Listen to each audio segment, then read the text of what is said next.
comme ni ñu ko xalaatee woon donc Mariam Sall ak Alkali mariage arrangé la. yow Bambara Soul ay Bambara Soul kaay ma wax la nag yow soo ma xamul danga may laaj waa Urban SN lan laa gën a bañ laaj leen Bambara Soul cinéma lan la gën a bañ ma nekk di tourner nga may disturb di ma déranger gis nga soo ko defatee dama lay exclure soo koy defaat ma lay wàccee dama koy effacer ci planète bi.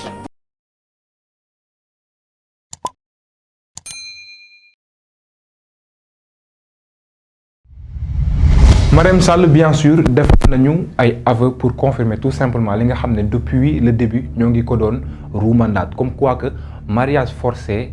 la subir wala la nekk di subir mais est-ce que cela peut justifier son comportement tey moom wax dëgg yàlla on va poser la balance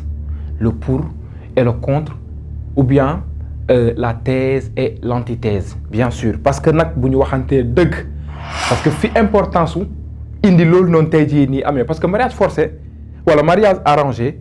scénario bu nekk traité na ko ci angle bu nekk mais la spécialité de BTBT c'est le fait que ñu indi un mariage arrangé sous fond de legs du sang mais c'est-à-dire sous fond de dénigrement de comment on appelle ça encore de stigmatisation à l'endroit des castés. Le mariage forcé ou arrangé que des gens subissent tout simplement parce que ils sont condamnés à se marier, à partager leur vie avec des gens qu'on leur a choisis. Parce que tout simplement, il y a problème de caste. On ne veut pas que ces gens se mélangent avec d'autres castés. C'est très, très intéressant. Je reviens toujours là-dessus. BTBT, c'est assez original, mais assez intéressant. Quand c'est original, c'est intéressant comme tout autre scénario qui, bien sûr, l'est. L'on l'a subir. Mais après, elle devient victime. Mais une victime coupable en même temps. Mënuma fàtte mbonam lim fi def lim fi dëbb lu nekk mënuñ ko fàtte mais aussi dama dem ba benn instant je pense que c'est depuis le début parce que da nga koy yërëm boo xoolee bon gi mu bon après da ngay xam également que ni dafa am lu waral bon gi et je pense que depuis le premier épisode on s'est posé la question lan moo waral lii indi tey jii nii mbañeel gi mu bañ tëgg yi parce que mënoo xëy a xëy rek bañ nit comme ça non mënoo bañ nit comme ça il faut mu am déclic il faut mu am motivation buy waral tey jii nga bañ dara wala nga bëgg dara et après bi yaay di ñëwee on a compris que elle est sous emprise de benn ultimatum bu ñu ko tegaloon elle est sous emprise des legs du sang bien sûr mais après comment ou bien oui bien sûr comment est-ce qu'elle est tombée sous emprise boobu noonu moom mooy mariage bi ñu ko dugal bi nga xam ne ce n'était pas sous fond de vraiment amour quoi il y avait pas eu d'amour Alkali bëgg ko woon nañ ko forcer parce que Alkali également c'est une victime du coup dans cette revue dans cette analyse dañuy daal di poser victime et coupable et victime coupable en même temps parce qu'il y a des victimes qui sont également coupables dina gën a xuus ci loolu noonu Alkali dafa subir pression wu ay parents am yu ko doon naan xaw ma boo ko defee je ne sais pas dinañ la bàyyi xaw ma dinañu xaru et tout xam nga say waajur bu ñu lay wax loolu tey jii nii te boo seetloo pression boobu nañu tegoon Alkali moom la tey jii nii Mariam Sall di teg ay doomam xoolal rek bi mu ko ne décision bi benn lay doon moom nga fase sa jabar ji nii yëkkati loxoom teg ko sama kaw te may sa ndey man mi jur la est-ce que seetlu ngeen kàddu Mariam Sall yi vraie seytaane la vraie manipulatrice hors pair quand on parle de l'art de la manipulation c'est que Mariam Sall en détient la plus grande arme man mi sa ndey jur la ba ci ku ndar kàmb mu yëkkati loxoom teg ko sama kaw ban doom nga koy wax mu lay mu naan laan tu as tort même si day xam que ni tu as tort day mujj rek ànd ak yow et cette scène ou bien cette séquence était techniquement mais symboliquement merveilleuse côté acting. Comment les acteurs arrivaient à nous transmettre les émotions ba ñun ñu koy sentir. Mariam Sall bu bëggee ñu bañ ko dañ koy bañ su bëggee ñu ànd ak moom dañuy ànd ak moom su bëggee également ñu yërëm ko dañ koy yërëm. Et c'était pareil ak ma Khoudia mi nga xam ne bi muy défendre yaayam jéena ba sama yaay ngay mbéj sama xol bugguma lu dul dugal sama loxo ci écran bi ñoddi Makhoudia mu ñëw ma xamp ko delloo ko bu boo ngeen ne ma dëmm nga waaye loolu laa amoon envie def ko parce que dama ko jéppi woon à un point xaw ma lan laa ko war a def et après biñ ko nee ma ne ma windeelu nga fase sa jabar bi yëkkati loxoom ne da koo teg sama kaw te ma jur la ba ci ko ndar kam. du yow yaa koy fase la. wala dama laa laajul yow man sa jabar bii dañu bokk fanaan ci kër gi dama ne nga fase sa jabar léegi ma fekkee mbaa sa papa fase ma génn kër gi léegi.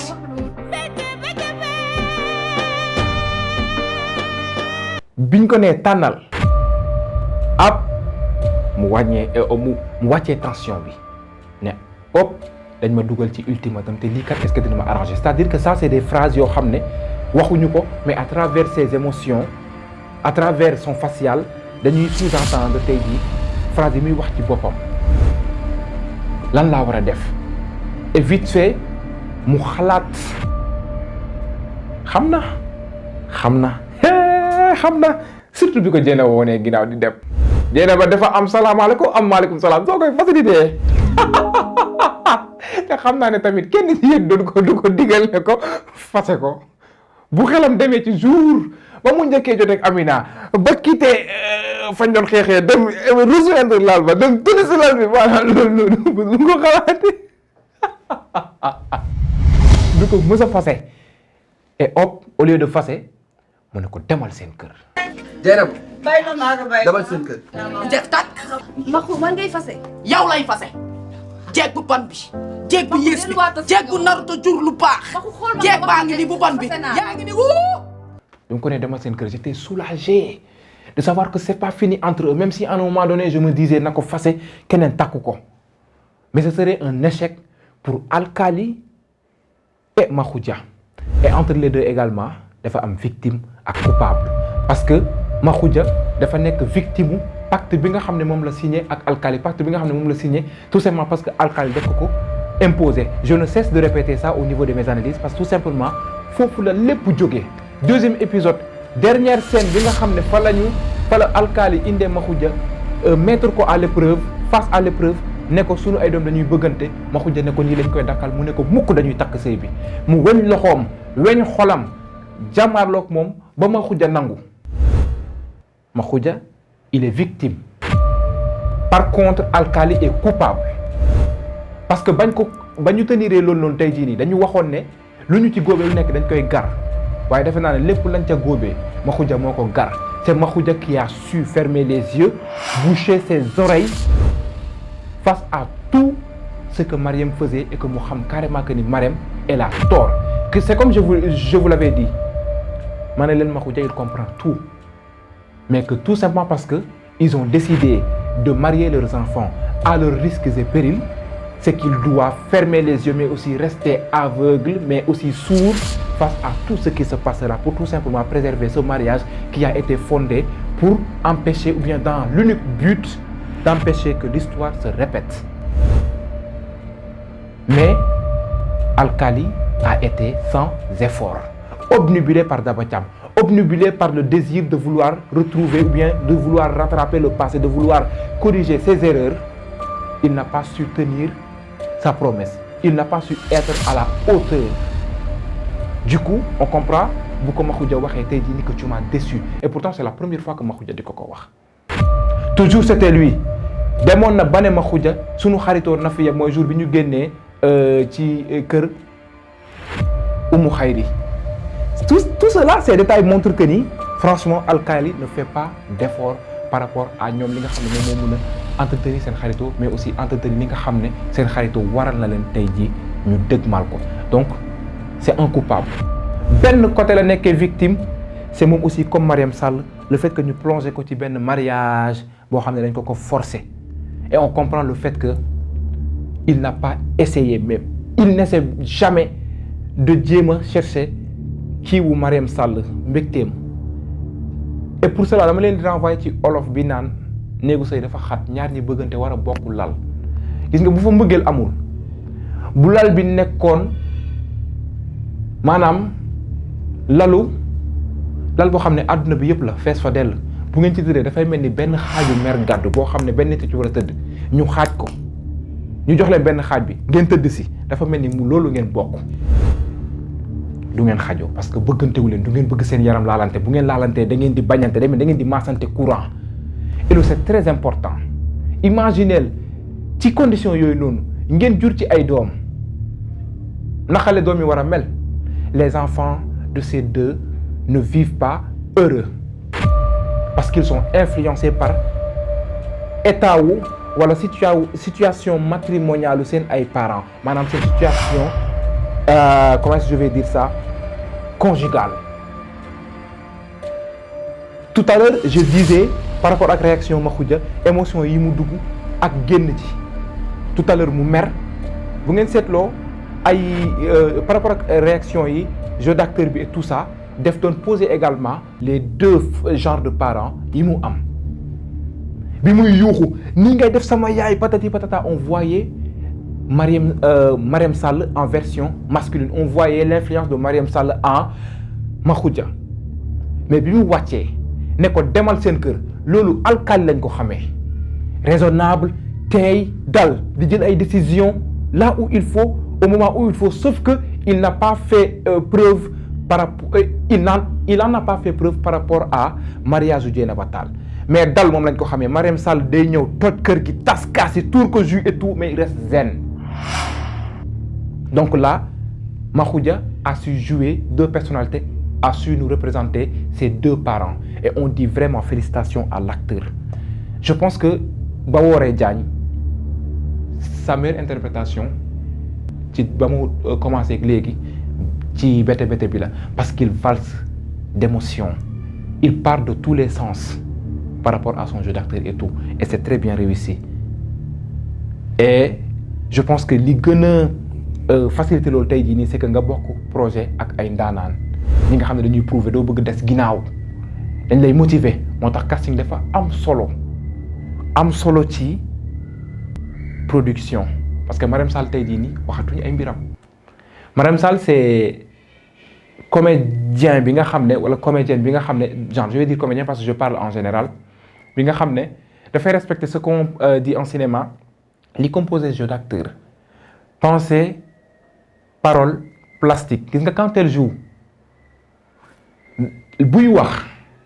li muy wax dafa leen ne lii nekkul texte buñ ko bindal lépp elle improvise et foofu la pensée di ñëwee et foog nga am mental bu baax foog nga am benn opérationnalité pour pouvoir se baser du contexte et pouvoir improviser quelque chose d'adéquat mu mën a ànd ak moom là vient la pensée et la parole tu penses tu parles tu penses tu exposes verbalement et tu parles donc là c'est top et après vient le plastique le corps qui rime avec énergie bi muy waxee moo xam mu chargé moo xam mu déchargé moo xam tension moo xam je ne sais pas mais toujours le corps qui va avec quand elle pleure quand elle est triste quand elle est écrasée c'est que il y a moins de gestes mais quand elle est énervée c'est que lépp ay dem bopp bi loxo yi tout nii mbagg yi day dem ba sukk dem ba jóg dox dem def déplacement c'est-à-dire occuper tout le décor day valoriser sax décor et il en va de même man je pense que sax ki en fait ki dàq valoriser décor pour man ci Bété Bété Aziz Niane la moom ak jabaram bu ñuy jouer taxaw fi wax teggi pare mu déplacé wu kee topp ko et tout vous voyez c'est des choses mais très importantes mais qui sont très symboliques et qui rendent vraiment le jeu d'acteur crédible mais aussi qui répondent aux normes du cinéma ou bien du théâtre mais en général du jeu d'acteur et c'est une chose assez réussie cette scène était phénoménale man du ma ne cette scène sax mais l'épisode 24 scène yëpp et d'ailleurs balaa may fàtte mbir mi comme l'hypothèse bi ñuy wax naan ay Jojo et Juma mën nañu nekk jumelles est-ce que vous avez vu par rapport à la mise en scène bi li kër gi toj yëpp Nogay mu ngi taxaw benn place yëngatuwul d'accord et mise en scène boobu daf ma niroo ak mise en scène u kër Njaga Caam bi Dieynaba Tall dem foofu ba ñëpp toog li wax ji bari li muy tàng Daba Thiam était restée statique spectatrice sans bouger tel que Nogay l'a fait chez elle ouais je vais dire et ça m'a un peu inspiré un clin d'œil par rapport à cette position pour tout simplement parce que réalisateur bi mën na soob mën na am benn inspiration boo xam ne dañuy bàyyi ay indice nañu mise en scène bii nii lii daf leen di jox goût par rapport ak lii ñëw par rapport ak intrigue bu ñuy découvrir par rapport ak ñaar ñii nii dafa am lu ñu bokk. Donc est-ce que l'hypothèse des jumelles ne s'avère pas ou bien l'hypothèse du fait que mu nekk la fille de Ndiaga Thiam parce que ça revient du père et moom c'est de la même famille. Bon, c'est quelque chose que j'ai remarqué, un détail. Donc je pense qu'il peut vraiment tenir. Mais Even Pro dañoo tàmm boo leen di topp rek ñu naan dañuy mbas man fu ngeen dugg ma fël fu ko bu ngeen ma leen bu ngeen ma gëlëmalee benn yoon gëlëmal ma ñaar yoon ñetti yoon dafay fekk xoolal ma jëli leen bay ñibbisi bu ngeen demee du ngeen ma fa fekk mënu leen maa xaar maa ngi leen di xaar te loolu moo may neex ngeen may mbas may gën a spéculer ngeen may gën a creuser et tout ça ceux qui disent que là je suis au courant de ce qui se passe c'est que vous n'avez rien compris. Je ne vais même pas me le permettre. Et Even Pro n'est pas aussi dupe di bàyyi ñuy débarrer seen ay scénario qu'on se dise la vérité bien sûr. Ok. ci lan la ñuy dem sax je parlais par rapport au jeu d'acteur. Après la suite de cette scène fii moom dinaa dal waa Even Pro moom vraiment parce qu'il y a eu vraiment faux raccord parce que bi ñu jógee ci xuloo bi foofu noonu ba yaayu Marème Sall fekk ci néeg bi on a vu qu'elle a essayé de masquer le faux raccord le fait que Marème Sall changé de costume xam nga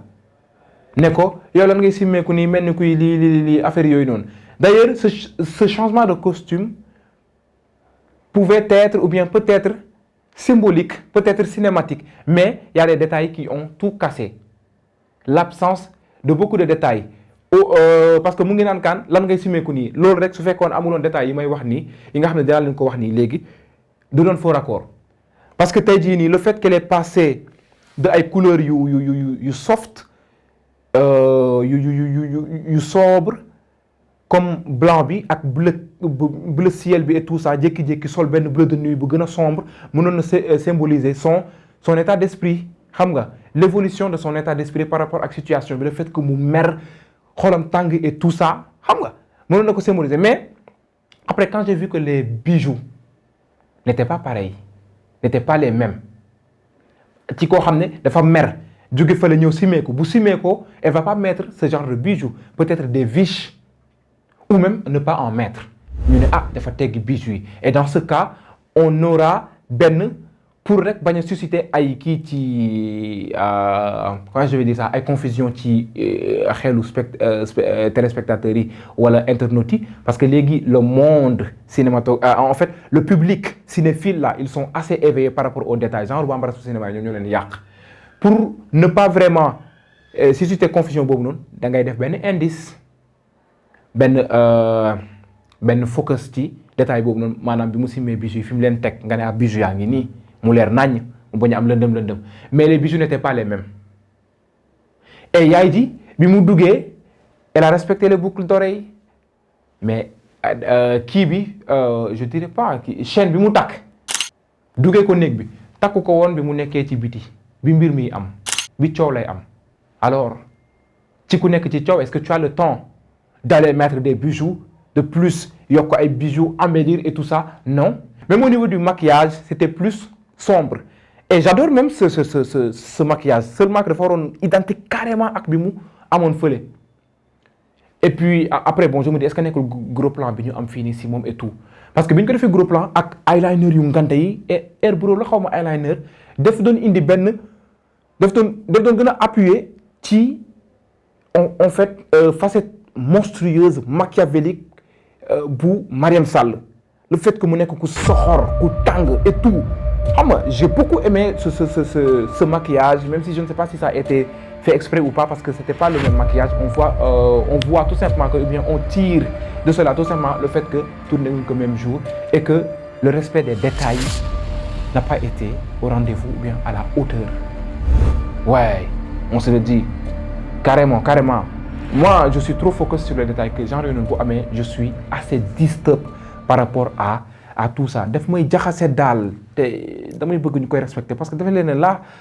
voilà quoi faux raccord dafa am d'habitude y en a qui me disent que non yow da ngay aju cœur brisé non pas cœur brisé mais plutôt bete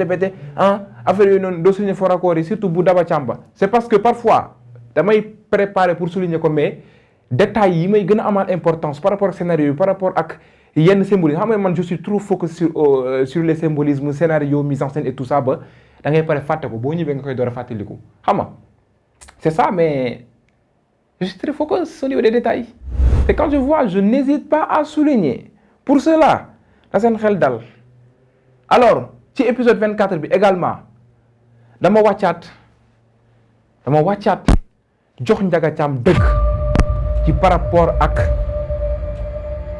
comportement am ak ay réactions même si parfois il exagère ou bien pour la plupart il exagère mais c'est parce qu'il voyait venir olof dafay naan ku ndóbin rey sa maam bés boo gisee wala foo gisati lu ñuul da ngay fëx da ngay daw il a raison waxoon na leen ko ñoom ñëpp mu ngi doon gis lii muy ñëw tey jii yey na leen ñoom ñëpp yey na leen yey ñun ñëpp gisuñu woon lu dul alkaali sëy ak Daba Thiam gisuñu woon lu dul Dieynaba Tall ak Maxu ñu sëy même si ñun aussi ñu tamit parfois xaw nañoo hypocrite de da ngay gis too xam ne lii mujjanteel ga du neex mais sa bëgg-bëgg ci mbir moomu noonu moom moo lay pousser ba da ngay gëmm ci loolu gumba ci tëx ci lu ci tey Ndiaga Thiam yee nañu wax dëgg yàlla et c'est un père un grand-père protecteur da ngay dem ba sa bëti bi sa yaram day daw par rapport ak son comportement j'aime beaucoup ce personnage qui souvent est détesté souvent est contré mais qui contraste qui vient nous démentir qui parfois nous donne raison et vient pour après venir nous vraiment démentir. J'aime beaucoup son évolution et comment il est protecteur. Dieynaba Tall tas na ndeysaan fii la Maxu Jadi xamee ban bijou la am et d'ailleurs au niveau de cet épisode on remarque comment est-ce que Dieynaba Tall a été considérée comme un bijou et d'ailleurs quand je dis un bijou ça matche avec le fait qu'elle est bijoutière qu'elle est tëgg ñoom la leen xamee c'est le fait que ñoom ñooy fabriquer les bijoux mais elle était considérée comme un bijou parce que tout simplement dafa am problème ñëpp taxawu ko te loolu moom moo ñuy jox dëgg ñun ñi nga xam ne dañ ko faral Dieynaba Tall sikkut bonut Marème Sall moom moo sikk moom moo bon bu nekkoon ku sikk bàjjanam du ko taxaw papam quoi qu'on peut dire on a vu benn sentiment de culpabilité par rapport à lui aussi il est coupable c'est comme je vous dis beaucoup de personnages sont à la fois victime et coupable il est coupable de ça parce que tout simplement pour respecter pacte bi mu signé woon tay leen a doomam ba tey jii ni mu ñëw ñu dóor ko fa yàq kanam et tout oubliez-nous la gifle parce que la gifle là il n'y a absolument rien qui puisse justifier le fait que Marème Sall mbéj Dieynaba Tall du moment où bonut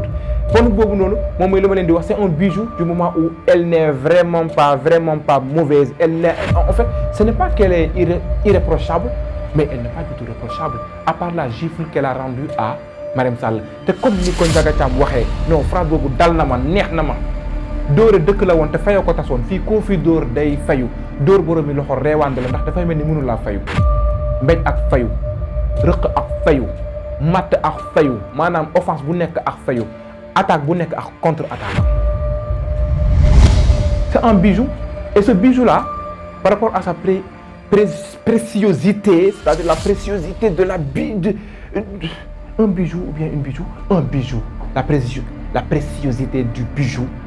Maxu Jadi ne se rendra compte que maintenant bi mu ko ne demal seen kër par rapport à ça également bon bi mu ko ne demal seen kër Dieynaba Tall aussi dama gis ne bëgg na Maxu ba daf koy jàppale ci suuf parce que bi mu ko ne demal seen kër moo gën a tey ne wax ko ne fas naa la mu ne ko Maxu man ngay fase c'est comme si daf doon calme situation bi def benn break tak na jeex xaar ma ne ko man ngay fase pour gëmloo Marème Sall ne fase na ma génn kër gi Maxu mën a libéré wu ci ultimatum bi mu nekk ci embarras de choix bi mu nekk ci dilemme bi mu nekk